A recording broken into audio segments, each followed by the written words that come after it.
everybody, it's Allison Williams here, your host of the Crushing Chaos with Law Firm Mentor podcast. Law Firm Mentor is a business coaching service for solo and small law firm attorneys. We help you to grow your revenues, crush chaos in business, and make more money.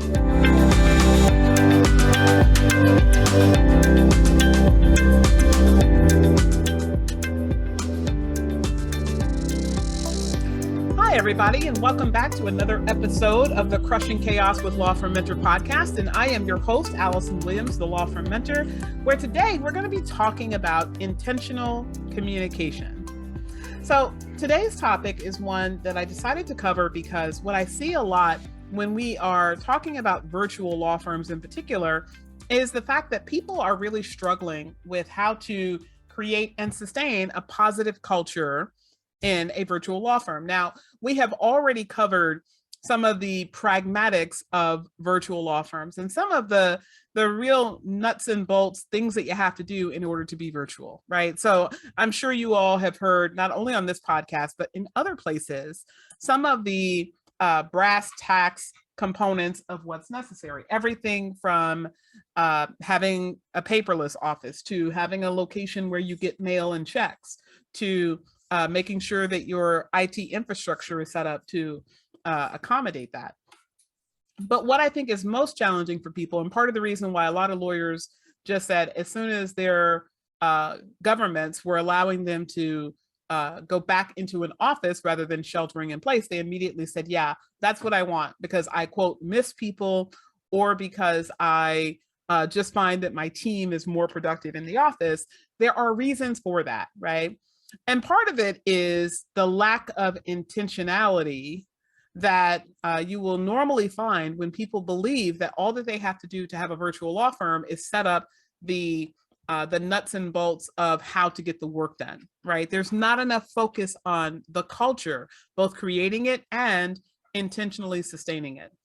So I wanted to give you guys some clear strategies that you can use on why first of all, understanding why a virtual law firm requires a level of intentional communication that's not the same as a brick and mortar law firm, why it's important to differentiate it. And then second, how you can institutionalize a culture around your virtual law firm that will make you more effective as a business leader. All right. So first, we're going to talk about why communication is different in a virtual law firm than in a brick and mortar law firm. So I want you to think about in your law firm as a brick and mortar law firm. It could be what you currently are doing because you have a brick and mortar law firm that you want to take virtual, or maybe you have always had a brick and mortar law firm and now you are contemplating allowing some of the loosening of the reins, if you will, that happened when we were required to shelter in place. You want to sustain some of that, but you just don't know how. I want you to think back to when you were all physically in an office. One of the things that lawyers complain about the most in an office is the proverbial water cooler, right? The idea that we get together at some point in time, something happens, and someone has to rise from their desk to leave their desk and the work that they're doing to go out into a common area. That could be they want to get a snack, or it could be they have to go to the bathroom, or it could be they have to go have a communication with someone, right? That water cooler is, in this instance, I want you to think about it as the place where people gather to waste time, right? And the idea of gathering to waste time is something that a lot of business owners struggle with, and they really say, I don't want my team wasting time. I don't want them standing around, quote unquote, doing nothing. I pay them to legal assist or paralegal or to market or whatever it is that the employee is doing. But what is missed in that is that water cooler time is not purely wasteful time, right? It's time not doing the directly compensable work that you are hiring the person for. But there are a lot of values to having the proverbial water cooler, including that it tends to be a place where people can be cohesive in engaging with each other. That cohesion is what will ultimately make people most successful in terms of necessary activity, right? in terms of being able to keep and sustain a relationship with other coworkers. And that sustainable relationship is what gets people into a sense of collective community and belonging to something greater than themselves, right? So, in other words, if you just hand over 20 to 30 cases to a lawyer and say, here, these are your cases, go work them, and that person doesn't have a tie back to other people who are not just doing work on the files with them, but doing the work of the business that has a higher purpose than simply servicing an individual client, then what tends to happen is people do start to feel isolated, right? But when you are at the water cooler, that's when people re-engage and reconnect. And so the challenge that virtual law firm leaders will have is to make sure that that water cooler and the absence of it when you don't have a brick and mortar business is something that you actively address, not something that you say, oh, great, they're more productive now that there's no water cooler. That may be part of it, but on the flip side, there's a downside. What was lost by losing the water cooler? The second thing to consider when we talk about why it has to be different when you are communicating in a virtual law firm versus communicating in a brick and mortar traditional law firm is that you don't have the same level of sight, right? We take in data from our senses, and our sight is our strongest sense overall. And so when we are in an environment with other people and we can simply walk outside of our office or walk down the hallway and gaze and pick up on things, we oftentimes are not aware of how much information we're actually picking up through the happening upon people in a workplace. So I want you to think about, again, going back to when you were in that brick and mortar office. If you were to go outside, you could see that your legal assistant seems to be distracted, seems to have some things on her mind. Perhaps she's not really paying close attention to her work.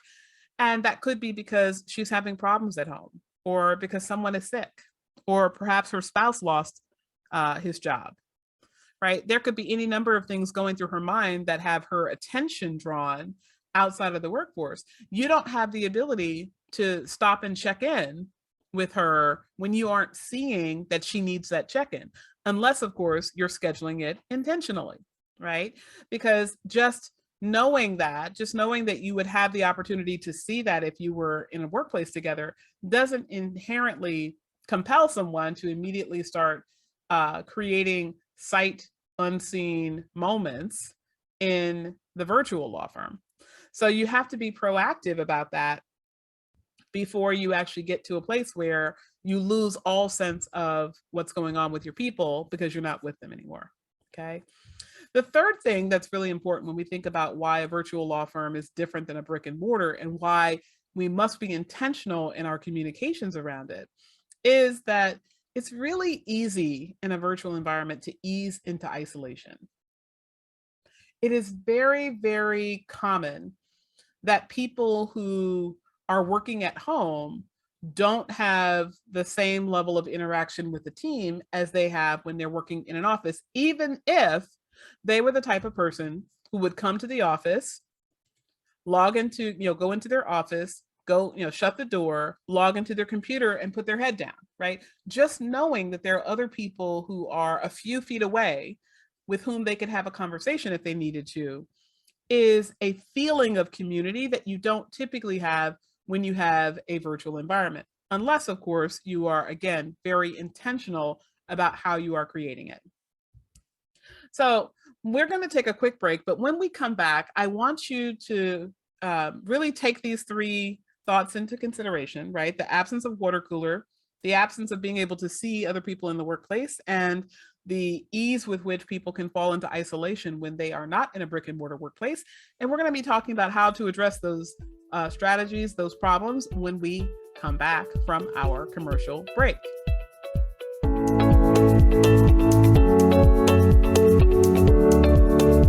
Contrary to what most of us lawyers think, to build a successful business without sacrificing our health, wealth, and sanity, we must build our A-team to get us there. You must master hiring, managing, and leading, and let's be real, that's not easy. I'm Elsa W. Smith. I'm the founder and owner of the law offices of Elsa W. Smith. I'm at a point in my law firm's development where I'm looking to scale, which for me means adding more people. And I want to make sure that I have the right foundation before I start bringing people onto my team. What Thrive Tribe Tactics is doing is giving me really a blueprint that I need to how to scale and when and at what pace according to what my vision of my firm is, and it's definitely worth the investment that I've made. Here at Law Firm Mentor, our Momentum program supports you with the tools, mindset, and personalized coaching necessary to scale your winning team. Text CONNECT to 908-292-3524. Once again, that's 908-292-3524. And let's talk about your goals and how we can get you there faster.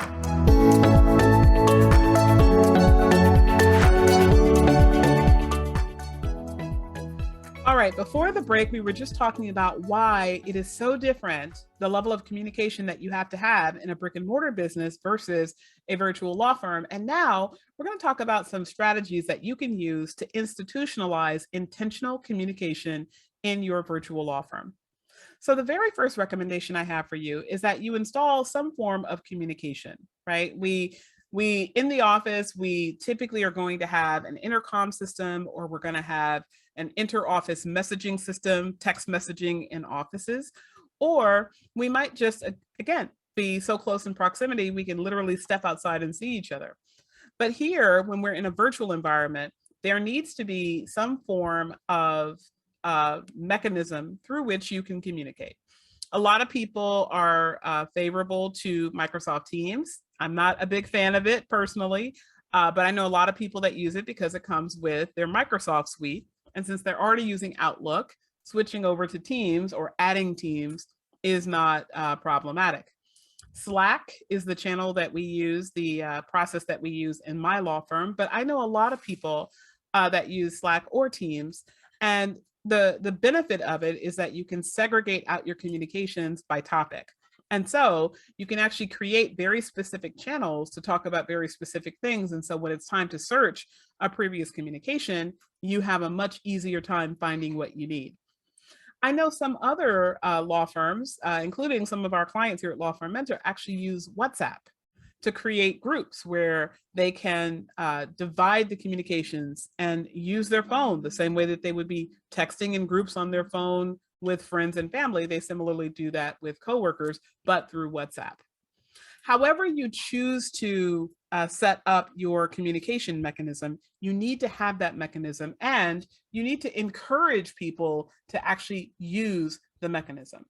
Okay, so it's important to not only have that very specific form of channel through which people can communicate, but you need to do things to prompt communication. So that could be anything from asking questions periodically throughout the day, or posting reminders of things throughout the day. Sometimes it can be just simple things like, hey guys, our health insurance renewal plan documents will be delivered sometime over the next month. Be on the lookout for that. Or it could be something related to what's going on in the environment outside of your physical office, such as, hey guys, we're expecting a snowstorm later this week. I hope everybody is, has got your salt and your sand and your snow tires, and you're ready to go for some hectic weather, right? It's engaging. And when you are in this type of environment, a virtual environment, you want to be intentional about what is posted there so that you can solicit people to comment, which is going to be our next recommendation. So I just want to stay with Slack for just a moment before we move on, though, and talk about something that you can do, a very specific strategy that we use here in my law firm in order to trigger people to communicate with each other in Slack. And I will be very candid. I did not take this on my own. I did not come up with this. I actually got this from the business coach that we use for my lawyers here at Law Firm Mentor, Ivy Slater of Slater Success. And Ivy gave us the recommendation brilliant that I still use. I love it. It did so much more for us than I could have ever imagined. But what we do is a morning motivation. We have a morning motivation channel, and everyone in the law firm is put in order by first name in alphabetical order, and every person in rotation gets a turn. And when it's your turn, you have to post something and present it to the firm for us to think about that really frames the day. And then we talk about it, right? Or we give examples of it. So let me give you an example. Sometimes people will post jokes or funny memes. Sometimes people will post philosophical questions or interesting thoughts and ideas that came up over the weekend. It could be any number of things. Every once in a while, it'll be a fun game that we all participate in, like a riddle or a limerick, something that engages the mind. But everyone is required in the firm to acknowledge and engage with the morning motivation post every single day. The beautiful thing about that is that it requires us to be on the lookout for whatever is coming from the morning motivation channel so that we can engage with it. And sometimes just going in there to read the funny memes and the favorite songs, right? We learn so much about each other through that process of talking about things. Sometimes we'll have people post their biggest win and ask people, what's been your biggest win of the month? Sometimes people will post questions and comment upon life. Most recently, I shared on Facebook that unfortunately we had a series of COVID-related deaths, and I knew each of the people who died. I had 3 people die. Luckily, these people were not personally close to me, but they were close to people I'm close to. So I had to give some emotional support to others. But I remember I posted on Facebook, that life is precious, and that this really struck me that these young people, all of whom I had had the occasion to engage with, and by the way, when I say young, I'm talking about under the age of 60.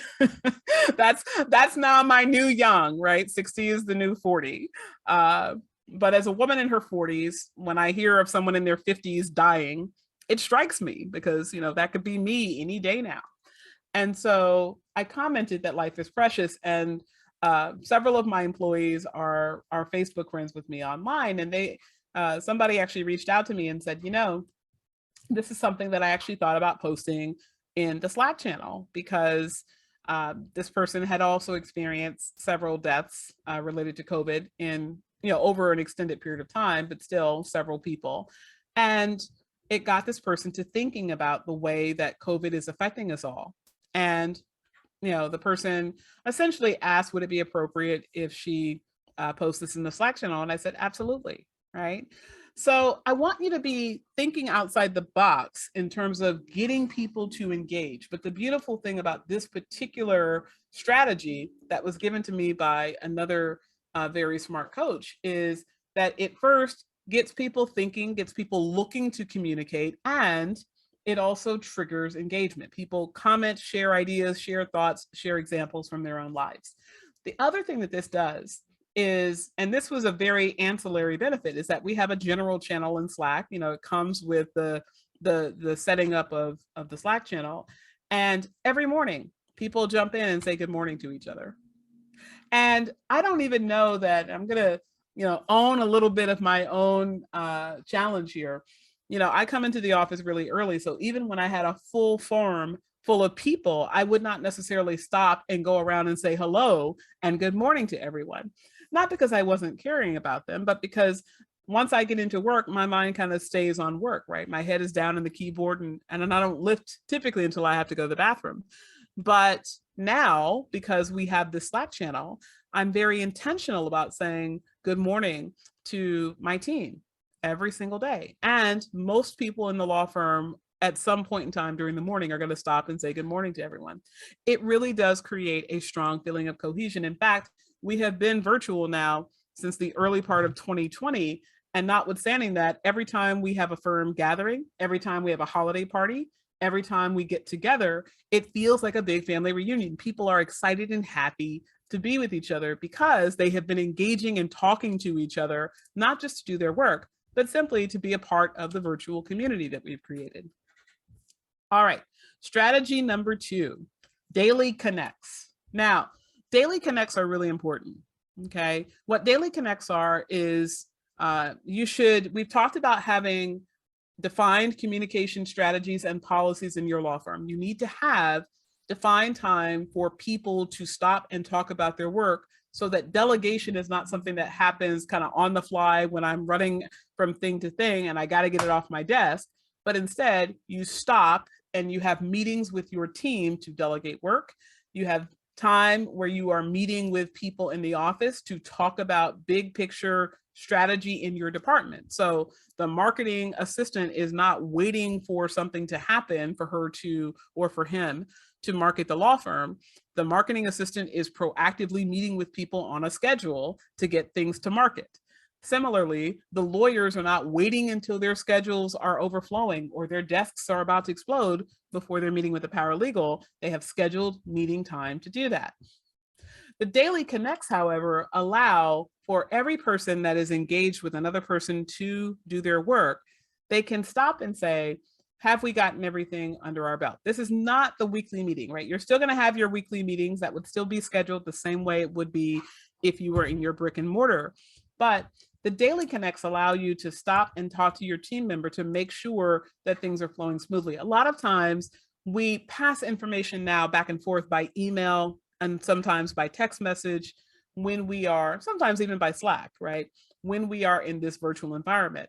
But stopping to actually make sure that at least one time a day, you are touching base with the people that are facilitating your work allows you to have a much higher level of confidence that the work is actually getting done, right? It doesn't feel like it's going off into the black abyss, never to be seen again until it's either done or not done, and a deadline is either missed or met.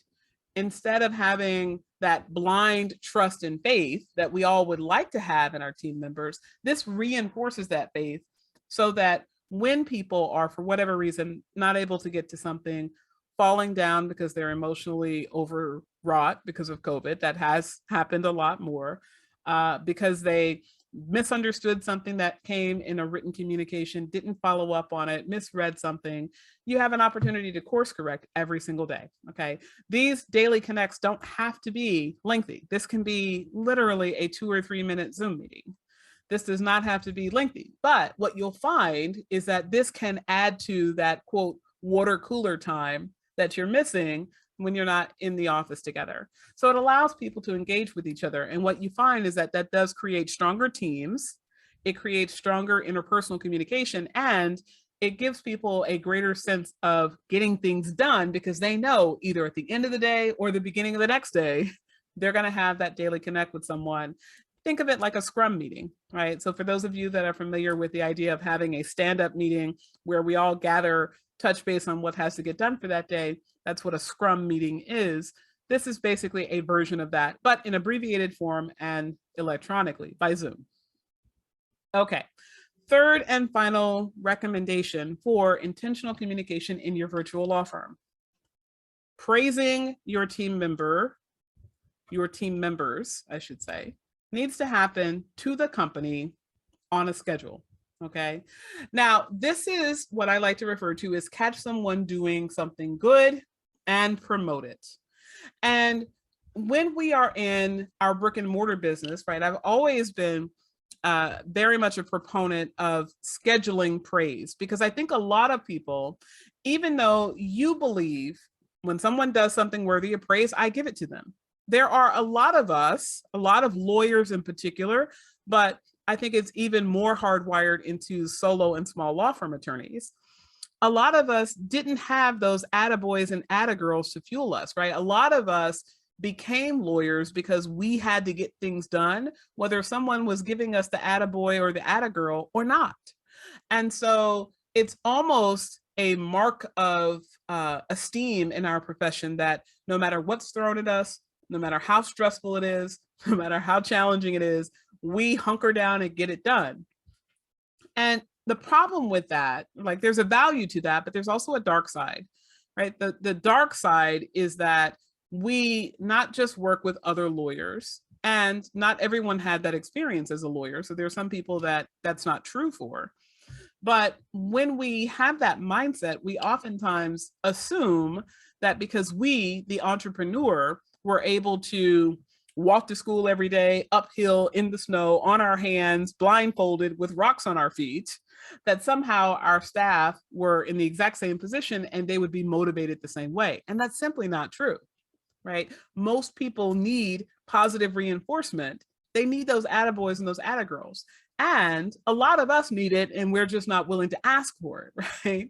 So I want you to get into the habit of not just praising your team, right? But looking for ways to reinforce behavior that you desire. In fact, it is much easier to fuel positive behavior and thus eliminate or reduce negative behavior by virtue of having someone so fixated on getting that next attaboy or attagirl that they don't have time to be doing the things that you find problematic that are a problem for your business.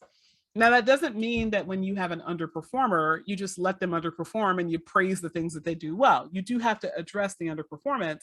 Obviously, we are a skilled profession. You must have a certain level of skill in your business in order to be ethical and to mitigate the risk of malpractice or grievance.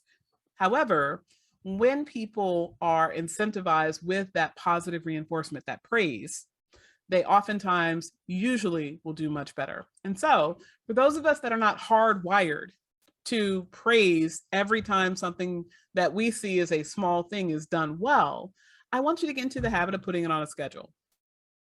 You can do this by simply going to your calendar and just putting a private note on there, right? You probably don't want to have your team seeing this, but put a private note on there that says, praise, and then put it in order, right? You've got 5 people, employee 1, employee 2, employee 3, employee 4, employee 5. Put them in an order every Tuesday and Thursday, or every Tuesday and Friday. You're going to oscillate between the various people in your rotation, and you're going to find them doing something right. This does not have to be something major. It doesn't have to be that you are the owner of a criminal defense law firm and your associate won his first murder trial, right? I want you to think about small things that you want more of. The fact that someone proactively called a client to wish them happy birthday, or the fact that someone was able to diffuse an upset client when they stopped by the office, or when they emailed or called and demanded a short-term meeting. The fact that somebody was able to find an esoteric case right on point, or the fact that someone was able to pick up on a scheduling conflict that, had it not been resolved, an attorney would have missed an important meeting or perhaps missed a court appearance. Those sorts of daily routine activities that we expect to be par for the course of high-level performance in our businesses are the things that you want to be praising, because when people are on the hunt for that next piece of positive reinforcement, they ultimately will do much better. Okay, today we have been talking about virtual law firm, and in particular, intentional communications that will facilitate the community and culture of a virtual law firm. Now, if you have either transitioned to a virtual law firm or are looking for ways to institutionalize some of these positive cultural policies in your virtual law firm, we can help you with that. Just reach out to a growth strategist on our team and have a conversation about how this could work for you in your law firm. All right, everyone, I'm Allison Williams. You've been listening to the Crushing Chaos with Law Firm Mentor podcast. I'll see you on our next show.